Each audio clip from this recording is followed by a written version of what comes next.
are you talking about? The plate is like this big. Hello, my quarantine cuties. Yes, it's just me in the studio today. We've got Allie, she's remote. Sarah, sadly, is at home. She's got a migraine. Poor thing. But luckily for you, you have me here. And today, we're going to talk a little bit more about the eligibility extension and kind of clear the air on some information that I gave you guys last week, and hopefully more information to help answer some of the questions that you might have. Also, today we're going to talk a little bit about the implications of college football on non-revenue generating sports, and unfortunately, softball falls under that umbrella. There's a lot to talk about there, and there's a lot of uncertainty, and we're hoping to unpack all of that information for you guys. And be sure to ask any of your questions in the chat. Allie, how are you doing out there? I'm doing good. I'm tired, to be honest. I've been working nonstop. The weekends are way too short. But no, it's been good. It's actually my birthday this weekend, so I'm trying to figure out how I'm going to do that. Yeah, I know. I feel you. I myself had a quarantine birthday. I kind of I bent the rules a little bit. I did go to the park, but I brought my little measuring tape to stay like 6 feet away from people. Some people So you had laugh, it out but there. yeah, like I gotta do what I gotta do, just so I can show up here for you guys. Um, hey Nick, miss you, buddy. Hope you and the fam are doing well. All right, so I want to clarify the eligibility rule from last week. To my understanding, all of the players that were affected in the 2019-2020 spring season will be able to use an extra year of their eligibility going into the 21 season. Now, that all depends if the conferences agree to that waiver. And we've already seen in this past week that the Ivy League has not basically granted the waiver to their athletes. So we could potentially see quite a bit of transfers from the Ivy League. We'll keep you posted on that. And something something that helped me when I was thinking about this scholarship issue is when we look to the 2021 season, think of there being 5 to 6 classes. So your first year are your incoming freshmen. Your second year are your repeat freshmen. Third year, repeat sophomore, repeat junior, repeat junior. And then you've got your seniors and your redshirt seniors that could potentially be on the roster. So when you look at all the years, which can build out to 5 or 6 classes, your 5th and 6th year classes really don't cost the university money for most universities. So there shouldn't be any issues with those returning seniors, of course. A lot of the questions go into what happens in the 2022 season, the 23 season, the 24 season, and potentially beyond that, because there's going to be money that has to be moved around. Here's why.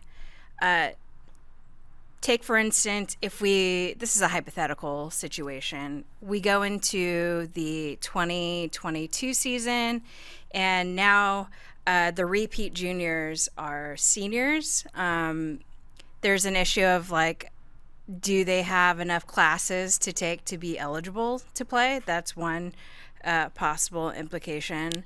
Two, do they even want to play? For the ones that want to stay, they're going to actually cost money. And that could dip into the potential incoming class, which would be the 2021 class. So those are kind of the scenarios and questions that I think a lot of you had regarding the next year's and how that affects potentially money that you were promised. Also with those would be second year seniors academically, does that particular school have the grad program that they want? That's like another issue. Like if they want to stay with the program and continue to get their master's, well, if that particular school doesn't have the master's program that they want, well, they don't have to stay. They could potentially go to another program. So lots of different scenarios, and it's going to change when you think about the Power 5 program versus a mid-major program. So when you're signing your NLI, the promise of that Power 5 program is going to be a 4-year contract for most people. And then for mid-major programs, it's going to be on a year-to-year basis. So how those programs deal with their budget balancing issues is going to be a case-by-case basis. And the best thing that you guys can do is ask questions. If you're planning to sign in the fall, I don't think it's an issue to call your soon-to-be coach and just confirm that does my scholarship still stand? I think that's a fair thing to ask, granted the situation.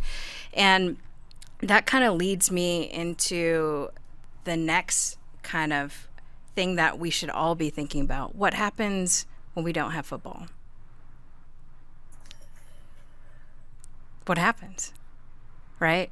And Allie, I sent you an article, and I'll be sure to link to it at the bottom of this episode, that Sports Illustrated released about the potential implications of college football not existing in the fall, and what are the potential consequences of that.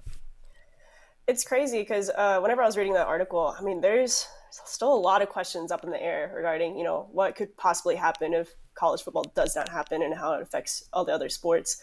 But yeah, within the article, I'll be sure to add it within the comment section so y'all can check it out. But Sports Illustrated was able to talk to a lot of different ADs from different programs regarding, what's going to happen, what kind of models you'll have set up right now to figure out, the best way moving forward after this whole Corona stuff. So, what were some interesting things that you found out of that article, Ches? I think it makes me afraid. Afraid that non-revenue sports, and that includes softball, that we could potentially see programs get shut down or put on hold temporarily because they cost money.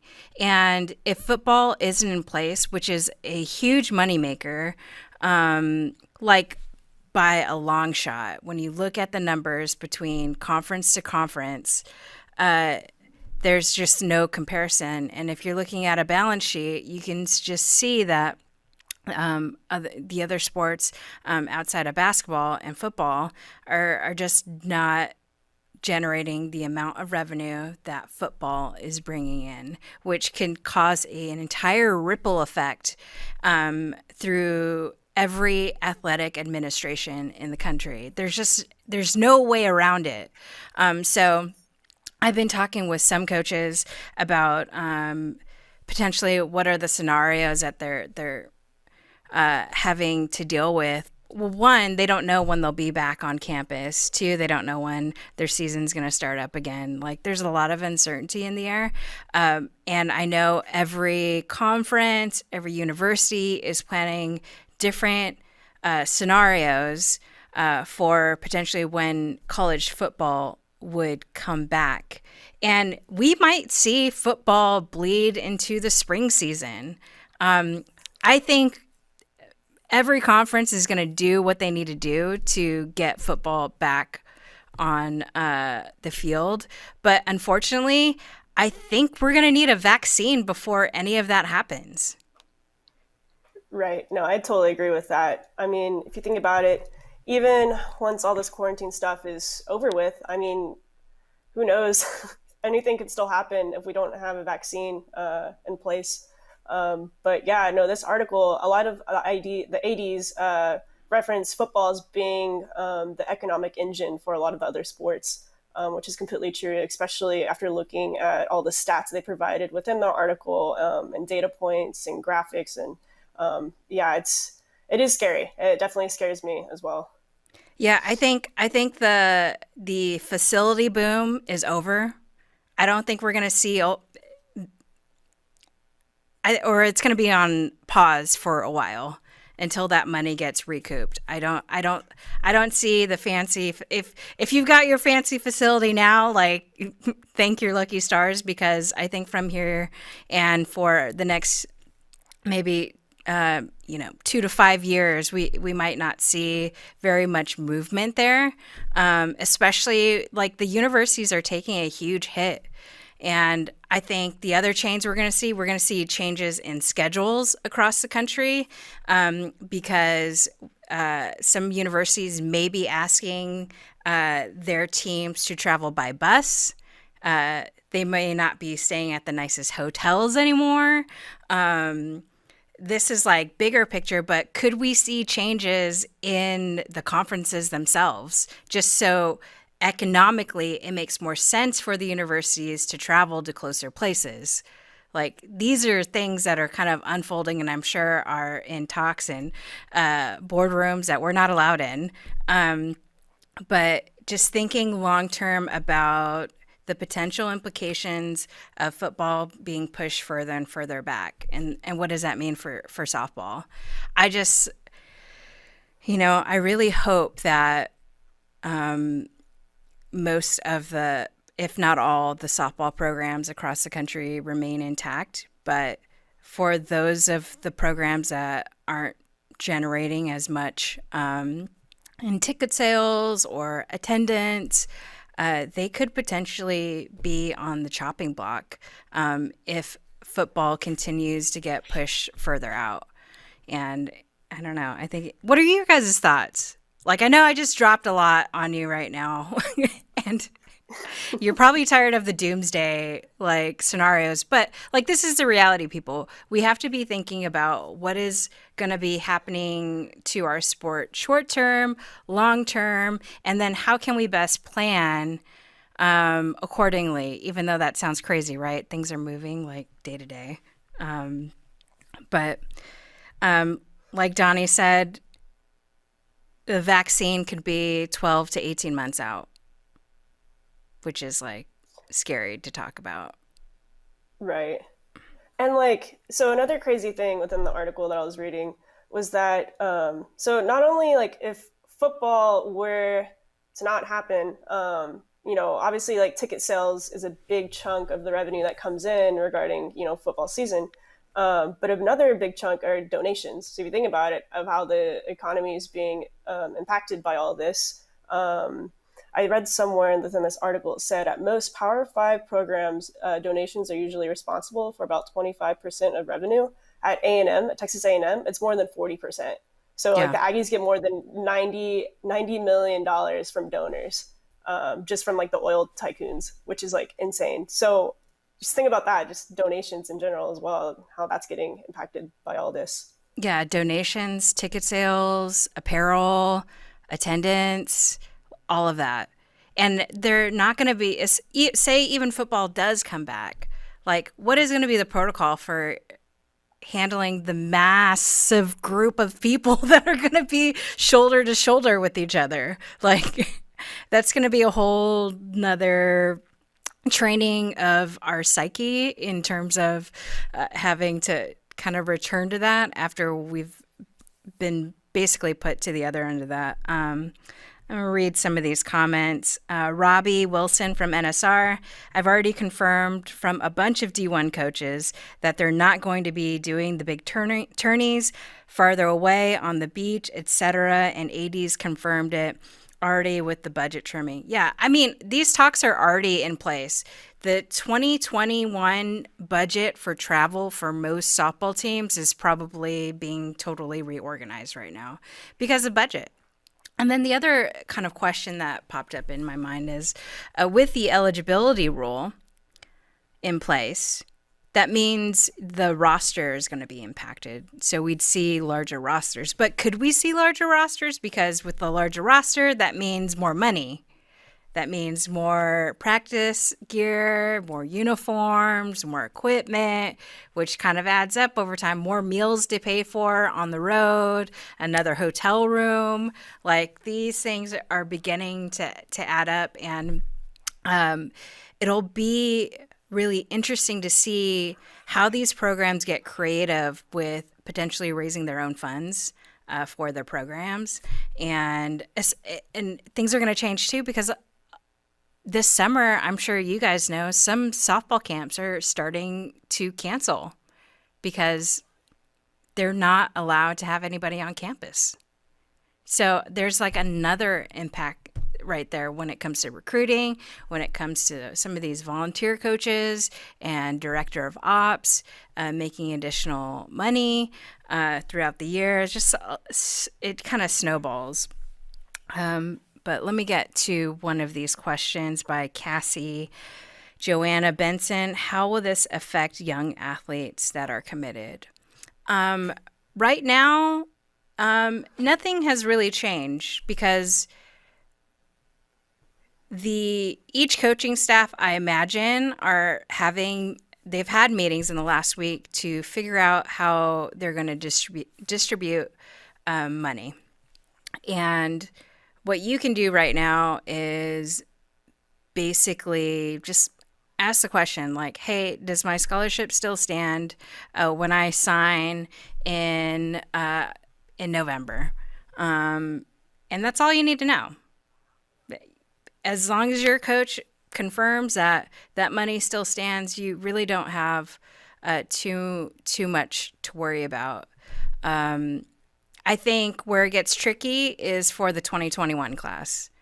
I think we could see a little bit more uncertainty with scholarships, depending on that would-be fifth-year senior. Are they going to play their fourth year of eligibility at that particular school? Because that directly impacts the incoming freshmen, if that makes sense.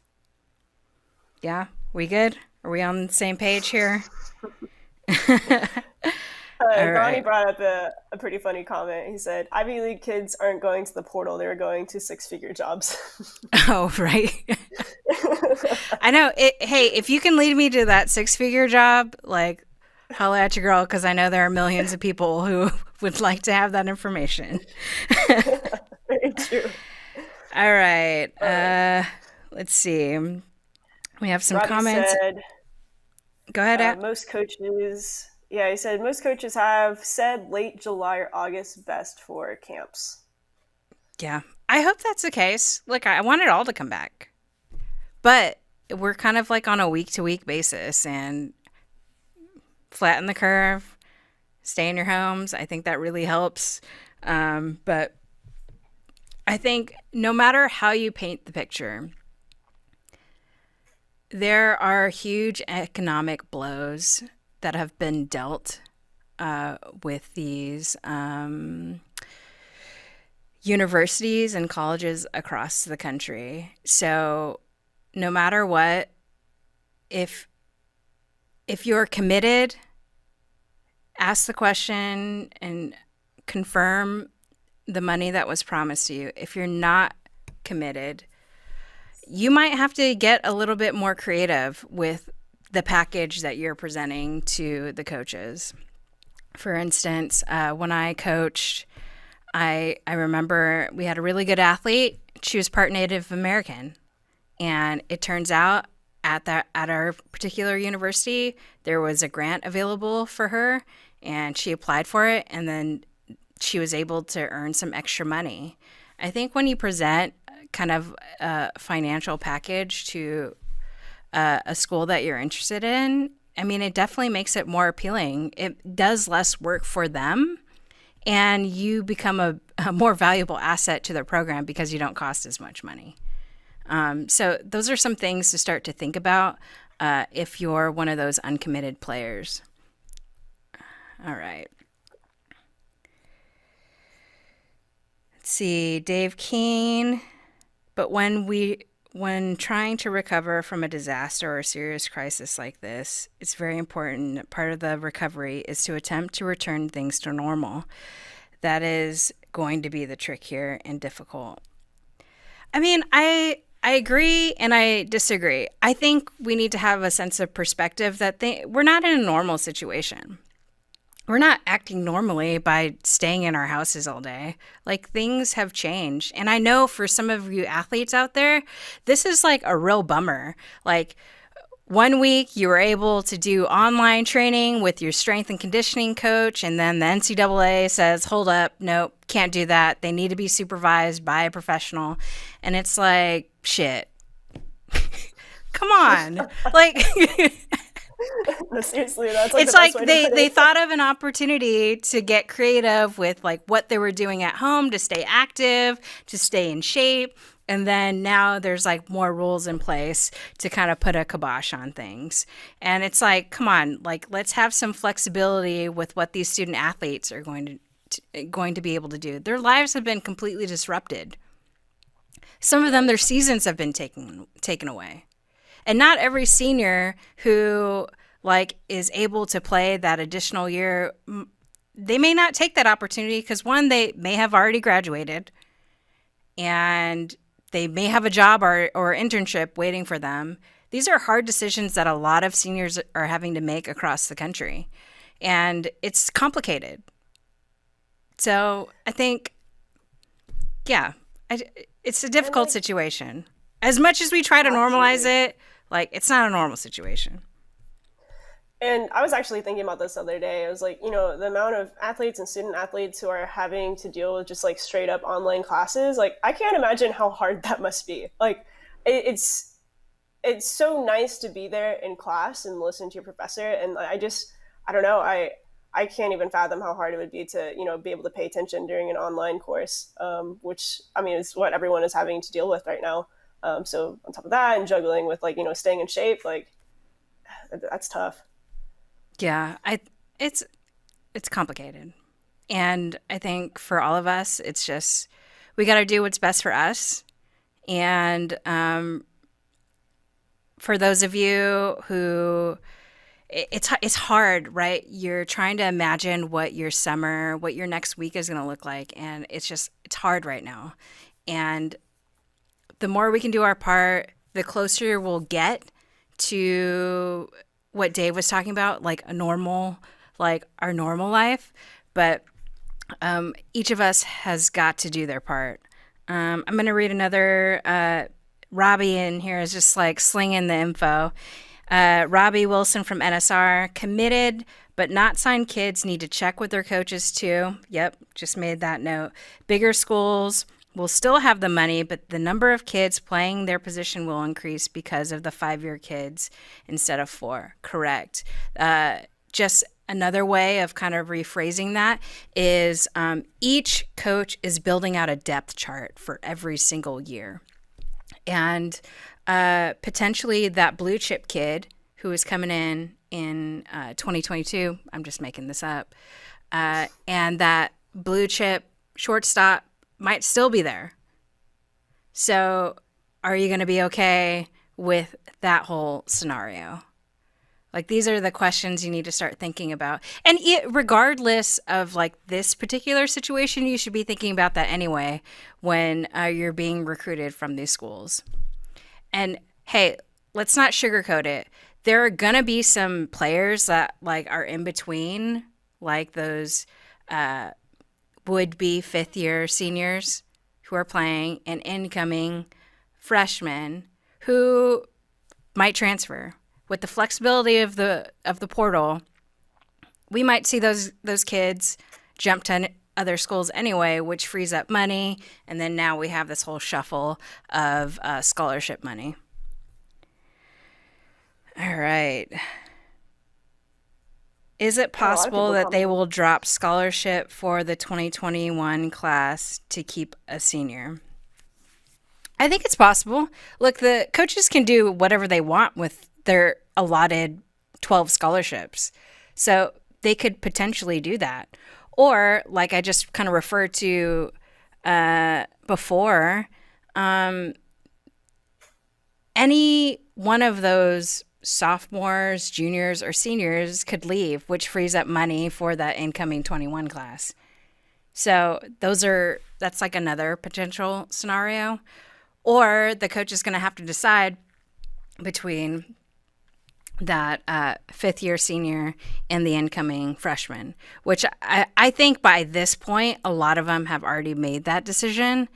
So what you can do, what Robbie was just talking about, just confirm your status on the money, and you can kind of go about your day. That way you can just go throughout your day with less worry on your mind, and I'm sure it's a worry on a lot of people's minds. All right. Kristen, Allie, you want to read off on some comments or questions? Yeah, there's some good ones. So Donnie brought up something very interesting. He said, as a travel ball coach and the entire summer in question, it makes things tough to keep your budget realistic when you can't ask families for dues who are out of work. This is a nightmare, and I hope that Triple Crown and PGF make a decision soon. So yeah, the travel cost, Yeah, I was that's the thinking tough about part. you guys on my drive over here. Because I was doing a lot of digging with colleges and talking about money, and I was like thinking about how there are millions of people who have applied for unemployment in the last couple of weeks, and there's got to be families out there dealing with the same kind of hardship. And I think, look, we can all come together and try to solve this issue. And I know we put a lot on the tournament directors to kind of figure it out, but we're all sitting at home too. Like, some of us are doing more than others, but it's like, we can get creative here in this situation where with our backs up against the wall. How can we make this happen? How can we create opportunities for these girls to be seen, be recruited at a much lower cost? The ideas are there. It's just us putting our heads together to figure out a solution that works for everybody. And I don't know, I put this on you guys. I put it on me to kind of figure out more solutions to this problem. All right. We had another good one from Robbie. Okay. He said, scary thing about the transfer kids is that if they're a transfer, they count against the coach's equivalency versus the kids they keep. Right. Yeah. They're going to cost money. And then All about that money. yeah, that shifts the scholarship money dollars. And I'll tell you right now, a lot of them are going to go after like the top pitchers if any of them go into the portal. Like, that's what everybody is looking for. All right. How many classes do they have to take to be eligible to stay to play? Tom, I'm going to have to get back to you on that one. I can't remember the number of hours. Is it 12? I think it's 12. Yeah. Okay. That's what I what thought. Ben replied to Tom as well, and he said, I believe Okay. it's 12 credits they must maintain per right. semester. This is great, you guys. Keep them coming. Yeah, this is awesome. Yeah, the travel cost is a tough part. Yeah, I'm with you guys.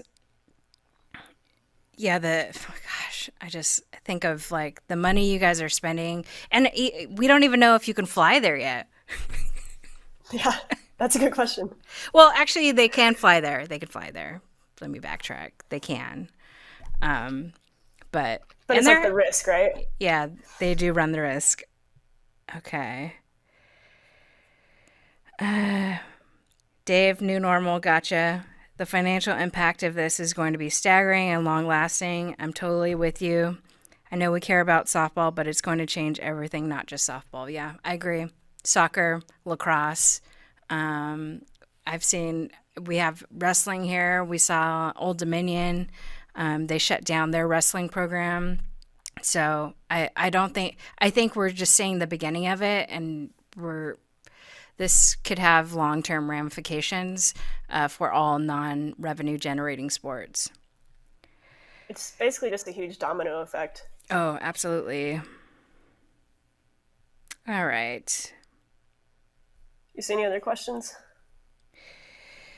Families. Oh, this is Robbie again. Robbie, we're just going to need to just bring you on the show, dropping the knowledge bombs. So families are going to be in the situation of deciding between showcase, camp, because they don't have the funds for both. Yeah. It's going to be very difficult. Yeah. So Donnie said, I know this is mostly college softball talk, but maybe let's do a live flow event with travel ball as the main topic and get some ideas out there. We are a family, and that's what a family needs to do, is to talk. Donnie, I'm right there with you. Last year, I started a show called the Fab 50 Show, and that's my hope to get that started back up again so we can talk more about your questions and concerns, because we're going to have to stay on this week to week because things are changing so rapidly, and you guys, you've got a whole family and you need to be able to kind of plan and adjust accordingly, and I totally get that. So hopefully next week we'll get the Fab 50 show started, and some of you coaches out there, feel free to reach out to me. So we can start that show again, and then the club community can come in and ask their questions and hopefully get them answered. Oh, wow. There's so many questions, Allie. We're already over the show time. I know, they keep on coming in. Like, they just came in like the last minute. Right. Okay, let's answer just two more, and then we'll have to say goodbye. So we got a question. How long can they keep the extra large rosters? Will this affect the number of recruits of future classes through 2023 since all players received an extra year? I think the eligibility rule could extend even past 2024. Here's why. Because what we see in the 2022 season is going to happen in the 2023, 2024, and any of those incoming freshmen that redshirt, they're still going to have that extra year of eligibility, which extends even further. So I don't think we're done with. I think this goes beyond 2023, if you ask me. And Robbie, you can back me up on that one. I think you guys should be prepared for that. All right. And then one Anything more question else? from Teresa. This will be the last one. Mm-hmm. Have you talked about the fall yet? Thoughts on that? Playing, recruiting? I believe you touched on it a little bit at the beginning of the show. I'm hoping that we have a normal fall. I do hope if there's any changes to showcases, to major club tournaments that are happening this summer, I do hope the NCAA adds some extra recruiting days in the fall to help those players that basically lost their huge summer of recruiting. I do hope that. I don't know if it'll happen, but I do hope that would happen. And I don't think it would be hard for tournament directors to kind of put their ducks in a row to make that happen for you guys, especially if they lost the summer. So that's just a hypothetical. But we're still in a wait and see. All right. But I want to thank you guys for joining us, and you stay safe, stay sane out there. Just do what's best for you during this time, and I'll see you guys next week.